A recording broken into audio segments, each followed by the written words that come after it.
After several years of hype, Airtight Games' Dark Void has finally been released after being delayed out of the heavily loaded Holiday 09 and into the nearly as populated early 2010 season.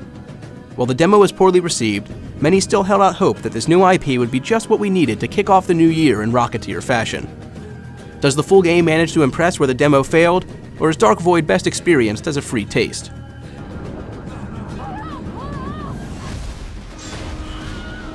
After William Gray's plane crashed in the Bermuda Triangle, the pilot finds himself stranded in a mysterious parallel universe called the Void.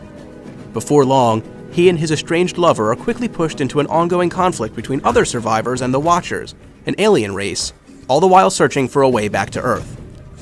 While it starts off full to the brim with potential, Dark Void's story slowly falls apart, with plot twists that don't go anywhere, loose ends that aren't tied up, and missed opportunities for strong storytelling that are replaced instead with loosely disguised rip-offs of other games and movies.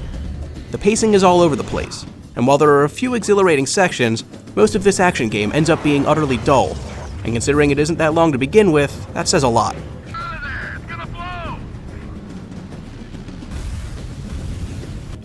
In order to battle the Watchers, Gray has several tools at his disposal, including a number of different weapons, vehicles, and, of course, his jetpack, given to him by Nikola Tesla. The jetpack allows him the ability to hover from place to place, use vertical cover, and, eventually, to fly. Transitioning from fighting on the ground to flying is seamless, and the air combat rings reminiscent of Airtight Games' last title, Crimson Skies. While the elements work together well, individually there's nothing special about any of them. The traditional third-person shooting feels sloppy, and it's easier to just run up and melee enemies until they're dead, which only usually takes 1 or 2 hits. Flying around starts off fun, but quickly grows repetitive due to the lack of enemy variety. Some of the larger foes end in familiar quick-time events, and even these become tiring, since the same ones from the beginning of the game are repeated over and over again until the end. The only area where Dark Void feels at all original is when it comes to taking advantage of all of these mechanics together. At times, Gray will have several options on how to take down large flying ships, and these segments feel completely unique, providing the best thrills in the game. Sadly, these instances happen too infrequently to save the game from feeling like a mishmash of poor mechanics.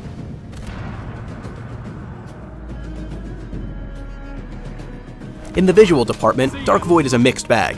When things are moving slowly, which is a more frequent occurrence than it should be, the textures look muddy and blurry.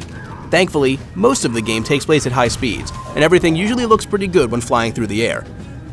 Where the game stands out is in its acting, thanks to Nolan North's familiar voice work. Oh no, no. Hell, I just try to stay out of my own way. And the score, composed by Battlestar Galactica composer Bear McCreary. Still, their work doesn't make up for the poor script, it just makes it more tolerable.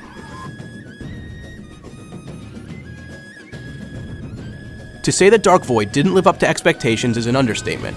Potential is there, loads of it, but a number of key issues with the game's focus and pacing keep the experience from being anything other than mediocre.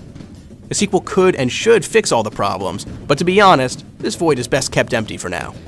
Thanks for watching, and be sure to check out the full text review on Gamervision.com.